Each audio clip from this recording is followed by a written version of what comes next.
warahmatullahi wabarakatuh. Salam sejahtera, salam perpaduan, salam perjuangan. Salam Melaka berwibawa, pintar hijau bersih. Sagadri வணக்கம். Semene huaran mani hauma kaifa alaikum ana bilal syukran. Mararan huaran inturan umandai caran tacahau. Tuan-tuan dan puan-puan, saya Muhammad Anwar Fahmi Haridas bin Abdullah selaku Presiden Pertubuhan Kebajikan Masyarakat Sivil Melaka Tampil Lestari. Menjunjung tinggi Raja-Raja Melayu, kepimpinan Tuanku Sultan. Seterusnya menghormati Akta Polis 1967. Kita negara yang mengamalkan sistem demokrasi berparlimen. Kita bukan negara authoritarian, totalitarian, rejim komunis militeri. Saudara, merujuk kepada artikel 5 to 19, freedom of speech, attending rally, choose your own school of thought and voice out. Saudara, pada hari ini kita bangkit untuk memberikan pandangan berkaitan dengan rakyat bersama Tuanku Sultan Duli Yang Maha Mulia Tuanku Sultan Yang Tenagung dan Raja-Raja Melayu ketika istana diperlekeh. Saudara, ini masanya untuk kita bersama Tuanku Sultan sentiasa memberikan sokongan, dorongan, mempertahankan sistem raja berperlembagaan di Malaysia. Tidak kiralah sesiapa saja, baik dalam kalangan orang politik, masyarakat, NGO, sesiapa sahaja yang cuba mengugat institusi diraja ataupun tidak memahami dan seterusnya tidak menghormati titah tuanku, maka di sinilah rakyat bangkit untuk mempertahankan tuanku dan seterusnya institusi diraja di Malaysia.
Daulat tuanku. Tuan-tuan dan puan-puan, kita di Malaysia, baik orang Melayu, Cina, India, Sabah, Sarawak, Kadazan, Melanau, Portugis, masyarakat Sabah dan Sarawak, kita sentiasa menyanjung tinggi, termasuk masyarakat asli, menghormati Raja-Raja Melayu. Kita diajar berkaitan dengan rukun negara. Saudara, ingatlah bahawa Malaysia ini akan saling berganti kerajaannya daripada Barisan Nasional kepada Pakatan Harapan kepada Perikatan Nasional, dan selepas ini kita tidak tahu siapa yang akan menjadi kerajaan bila-bila masa. Merujuk kepada perlembagaan persekutuan, kesuburan demokrasi berparlimen, pilihan raya boleh diadakan bila-bila masa dengan apa cara, secara online, digital maupun secara seperti biasa dilakukan oleh SPR. Tetapi di dalam keadaan kritikal ini kita mestilah menggunakan our brain, think outside the box. Critical thinking. Election adalah satu perkara yang must, by hook or by crook, tetapi kita tidak perlu melakukan secara terburu-buru, tetapi kita mesti ada perancangan seperti apa yang dilakukan oleh Amerika dan apa yang dilakukan oleh Singapura, negara-negara maju menggunakan teknologi. Kita Malaysia memang boleh melakukan atau mengadakan pilihan raya secara online. Baik saudara, persoalan saya sekarang ini adalah jangan kita memperkotak-katikkan Raja-Raja Melayu.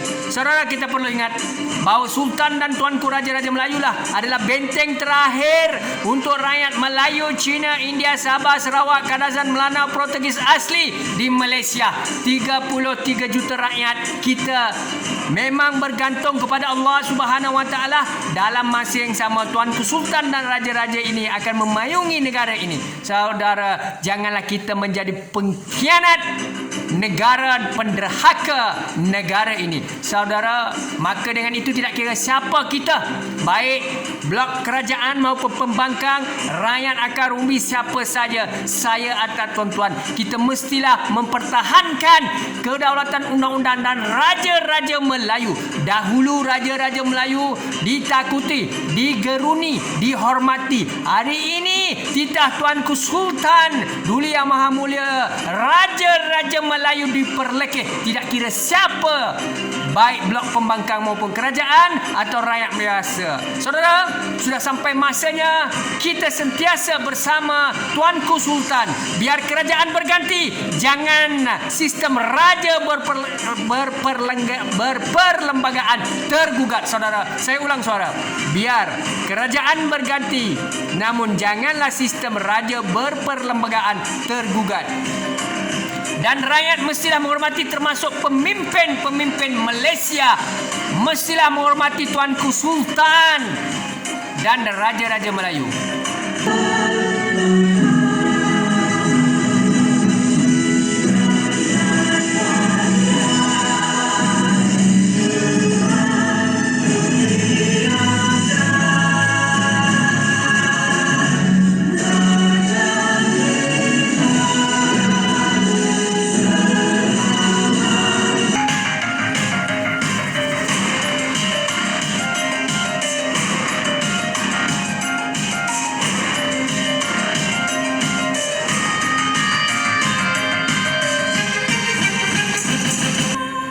Tuan-tuan dan puan-puan, kita lihat apakah imuniti atau kuasa yang di Pertuan Agong, khususnya merujuk kepada apa yang termaktub dalam Perlembagaan Persekutuan. Yang di Pertuan Agong boleh mengisytiharkan darurat di bawah Perkara 150/1 Perlembagaan Persekutuan jika darurat besar kepada keselamatan atau kehidupan ekonomi atau ketenteraman awam dalam persekutuan atau mana-mana bahagian telah wujud. Saudara, di bawah Perkara 150/2 yang Pertuan Agong juga boleh membuat proklamasi darurat sekiranya baginda berpuas hati ancaman darurat besar atas sebab keselamatan negara atau kehidupan ekonomi atau ketenteraman awam. Saudara, saya ingin menjelaskan di sini bahawa Tuanku Sultan adalah ketua negara. The head of the country is the king. The head of the country is the king. Ketua kerajaan adalah yang amat berhormat Perdana Menteri. Saudara, tidak ada siapa yang lebih berkuasa daripada Tuanku Sultan. Kalau kita mempertikai kredibiliti ataupun imuniti dan seterusnya kuasa sebagai ketua negara, kita adalah derhaka. Tidak kiralah kita daripada blok pembangkang atau kerajaan atau bebas atau rakyat atau presiden NGO. Siapa saja saudara, kita mestilah menghormati ketua negara kita. Tuanku berhak memanggil ke istana. Tuanku berhak bertitah. Tuanku berhak untuk memberi pandangan. Tuanku berhak untuk melantik. Tuanku berhak untuk menolak cadangan. Tuanku berhak untuk isytiharkan darurat di Malaysia. Tuanku berhak untuk mempertahankan hak setiap rakyat Melayu, Cina, India, Sabah, Sarawak, Kadazan, Portugis asli. 33 juta rakyat Malaysia kita rangkumkan. Itu adalah kuasa Tuanku Sultan. Kalau pemimpin kerajaan, pembangkang, wakil rakyat, adun dan ahli parlimen korap, salah guna kuasa, tidak beretika, menyeleweng berbilion-bilion harta khazanah rakyat, aset dirampas, dirobek, keterisan, rasuah, bermaharaja lela, takkanlah Tuanku Sultan dan Raja-Raja Melayu mesti membisu mendiamkan diri, tidak memayungi rakyat. Tuanku tahu, Tuanku celik, Tuanku faham permainan percaturan politik jelik, dangkal, hina. Saudara, maka itulah kita perlukan Tuanku Sultan menyelamatkan Malaysia dan Raja-Raja Melayu. Sekarang ini bukan pilihan raya. Rakyat tidak ada kuasa untuk mengundi. Kalau rakyat ada kuasa untuk mengundi, sudah pasti rakyat akan melakukan yang terbaik. Oleh kerana kita hanya memiliki benteng terakhir Tuanku Sultan dan Raja-Raja Melayu, janganlah sesekali perkotak-katikkan raja-raja. Dan kalau mahu melihat amarah raja, kita tunggu dan lihat apakah keputusan Raja-Raja Melayu dan istana Dahulu raja dihormati, hari ini raja diperli, disindir-sinis, tidak dihormati, dicabar, ataupun ada juga kenyataan-kenyataan yang berbalas-balas kepada istana. Saudara, secara terbuka kita faham adat budaya, sopan santun Melayu, adat orang Timur, yang mana kita menghormati Tuanku Sultan dan Raja-Raja daripada dahulu sehingga ke hari ini. Sepatutnya rakyat Malaysia kita mempunyai kesantunan yang tinggi, menghormati raja-raja kita. Tetapi sekarang ini sudah berubah. Kita tunggu tindakan istana. Kita doakan yang terbaik.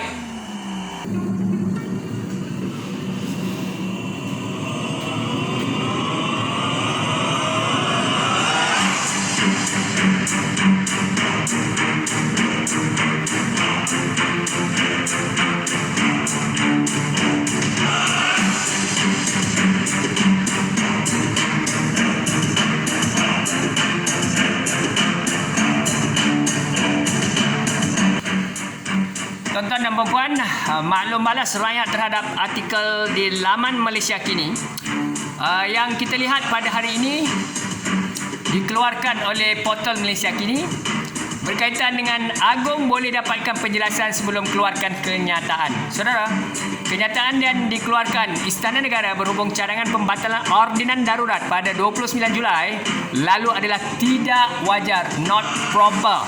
Not proper menurut seorang ahli parlimen ataupun menteri.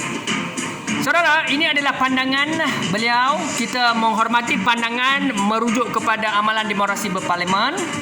Namun sebagai rakyat akar umbi, kami juga berhak untuk memberi pandangan yang mana bagi kami telah jelaskan bahawa Tuanku Sultan dan Raja-Raja Melayu adalah ketua negara. Agong adalah ketua negara. Maka ketua negara daripada Tun Dr. Mahathir, sebagai mantan Perdana Menteri Malaysia, Pak La, Tun Abdul Ahmad Badawi, Datuk Seri Najib, Tun Mahathir kembali, dan sebelum ini memang ada Datuk Tan Sri Muhyiddin Yassin menghadap Tuanku Sultan. Tetapi krisis memuncak apabila sekarang ini berlaku kenyataan-kenyataan yang Tuanku duka cita dan kita melihat bagaimanakah layanan kepada Tuanku Sultan. Ini bagi saya tidak kiralah blok pembangkang, kerajaan, rakyat, NGO, siapa saja, saya atau tuan-tuan, kita tidak boleh mencela, menyindir, menyatakan pandangan kecewa dan sebagainya. Sebab Raja-Raja Melayu, Tuanku Sultan yang di-Pertuan Agong adalah ketua negara. Kita mesti menghormati titah Tuanku. Tuanku murka, kita reda. Tuan-tuan, saya pernah melalui segala sesuatu keadaan. Kemurkaan Tuanku, istana, kita perlu reda. Ada sebab. Tuan-tuan dan puan-puan, dalam keadaan ini saya melihat yang mana Tuanku Sultan seperti saya sebut, tidak kiralah ahli parlimen ADUN dan ahli parlimen blok kerajaan atau wakil rakyat, pembangkang atau kerajaan atau bebas, mereka korup, salah guna kuasa, menyeleweng berbilion-bilion, pecah amanah. Media melaporkan, TV3, RTM, Media Baru, Twitter, Facebook, New Media, Tuanku Sultan dan Raja-Raja Melayu melihat setiap hari bagaimana kes SPRM melibatkan ahli politik di Malaysia. Tuanku Sultan dan Raja-Raja Melayu memerhatikan kedangkalan politik, kejelikan politik, tengiknya politik Malaysia ni. Tuan-tuan, Tuanku Sultan dan Raja-Raja memerhatikan. Maka Tuanku Sultan dan Raja-Raja adalah memayungi rakyat Malaysia. Tuanku Sultan menjaga orang Melayu, menjaga orang Cina, menjaga orang India, menjaga orang Portugis, Sabah, Sarawak, Kadazan, Lanau asli. Tuanku menjaga seluruh rakyat. Maka Tuanku berhak menegur. Dan kita perlu faham, kuasa istihad darurat adalah kuasa Tuanku Sultan. Tuanku boleh mengambil alih kuasa apabila Malaysia tidak terkawal. Maka kita mesti menghormati Raja-Raja Melayu dan Perlembagaan Persekutuan.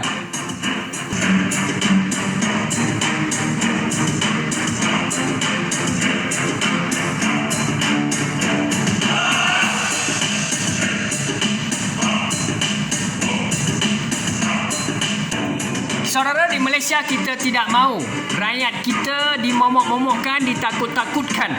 Saya mahu sebut pandangan peribadi saya. Persoalannya siapa boleh dilantik sebagai Perdana Menteri Malaysia. Yang pertama, Perdana Menteri Malaysia boleh dilantik dalam kalangan warga negara Malaysia saja.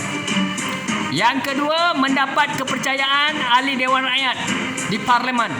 Seterusnya, mendapat two-third majority, maka ahli Dewan Rakyat atau ahli Parlimen mencadangkan satu nama diangkat kepada Tuanku Sultan dan Istana. Maka Tuanku perlu perkenan. Tuan-tuan dan puan, kalau Istana tidak perkenan, calon berkaitan, kita tidak boleh lantik. Ya, dalam keadaan-keadaan begitu. Sebab itulah 2-3 nama dicalonkan. Tapi pada kebiasaannya, parti politik akan mencalonkan presiden parti. Jadi tidak kiralah Barisan Nasional, Pakatan Harapan ataupun Perikatan Nasional, mereka calonkan presiden mereka. Sebab itu kita perlu faham. Dan persoalan kedua, adakah di kalangan mereka, ya, di kalangan mereka yang bukan Melayu boleh dilantik? Tuan-tuan jangan bimbang. Saya akan jelaskan. Tuan-tuan dan puan-puan, adakah hak pribumi Melayu?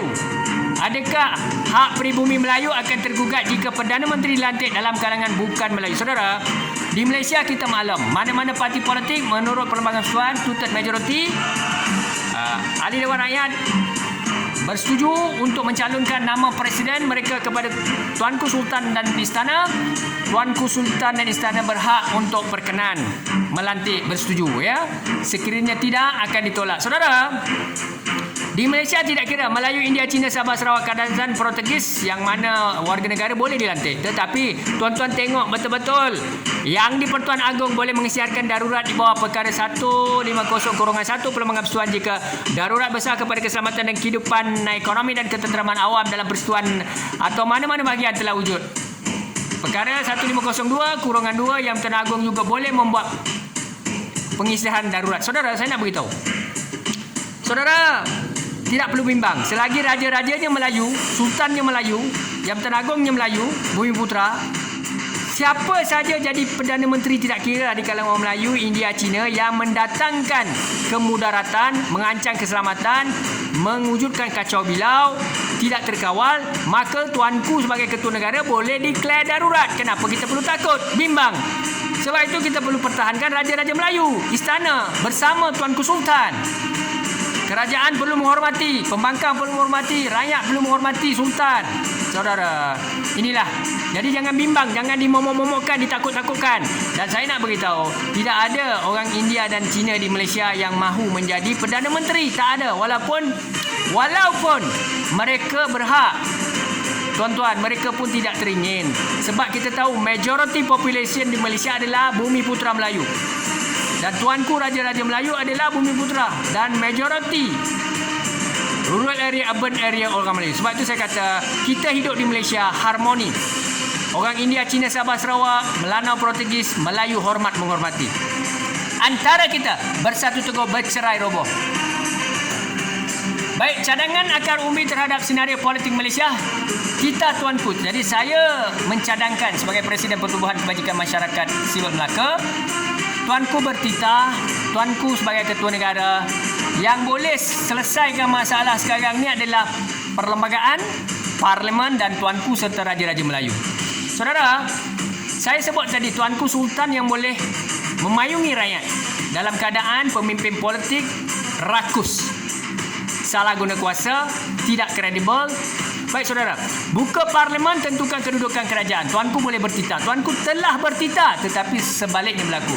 Baik, seterusnya merungkai pergelutan politik. Jadi isu yang katanya kerusi Tan Sri Muhyiddin Yassin, Kerajaan Perikatan Nasional telah rebah, ya, 110 atau kurang kerusi, dan hari ini Presiden UMNO juga telah menyatakan bahawa mereka menarik sokongan kepada Perikatan Nasional, dan Datuk Seri Anwar declare menyatakan mempunyai kerusi, dan begitu juga Pakatan Pembangkang Datuk Seri Anwar, Ling Guang Eng, Tuan Mahathir dan ramai YB Mat Sabu dan sebagainya menyatakan mereka telah bersatu mahu perkara ini dibawa ke parlimen untuk melihat keabsahan Perdana Menteri adakah mempunyai majoriti 112 kerusi parlimen, ya. Baik saudara, seterusnya memperkasakan kerajaan baru. By hook or by crook kita perlukan kerajaan baru. Kerajaan bergantung sama ada perikatan kekal atau kerajaan baru atau apa akan berlaku kita tidak tahu. Itu kebijaksanaan Raja-Raja Melayu dan Tuanku Sultan dan Parlimen, wakil rakyat. Kita serah, kita doa. Tetapi dan sekiranya gagal, Malaysia boleh diisytiharkan darurat seperti mana kita merujuk pada Perlembagaan Persekutuan 150/1/2. Ya, Tuanku Sultan sebagai ketua negara berhak declare darurat. Ya, kita tidak serah pada Tuanku Sultan sebab pelbagai pandangan kerajaan interim dan sebagainya. Tuan-tuan, sebelum pilihan raya diadakan, kita lihat seterusnya apa yang cuba saya sampaikan.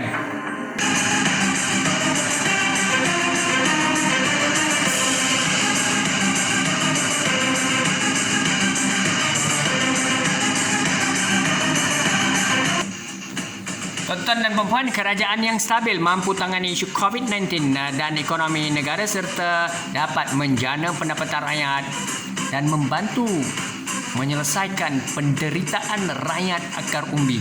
Tuan-tuan, wakil rakyat, DUN dan Parlimen, kerajaan atau pembangkang atau bebas, gaji mereka sangat jauh besar daripada rakyat yang mengikat perut, yang ada yang tertekan, bunuh diri, ada juga yang murung, ada juga bercerai-berai, ada juga yang tidak dapat menghadapi keadaan kemelut yang berterusan. Saudara, sebab itulah kita melihat Amerika Syarikat selepas Donald Trump, Joe Biden selesai pilihan raya, mereka fokus kerana kerajaan mereka, tamadun mereka, mentaliti mereka first class mentality.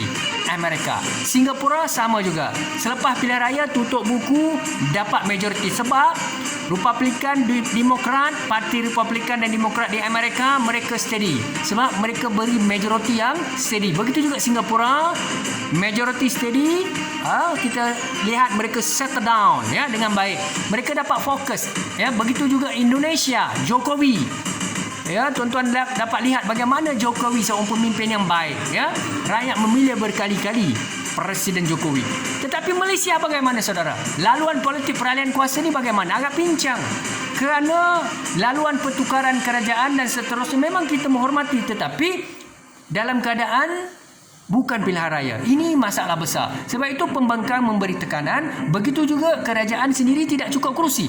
Mana mungkin kerajaan, tidak kiralah Pakatan Harapan, tidak kiralah Barisan Nasional, UMNO, apa saja parti maupun Perikatan Nasional bersatu, kalau mereka tidak dapat two-third majority bagaimana? Ataupun majority yang lebih besar.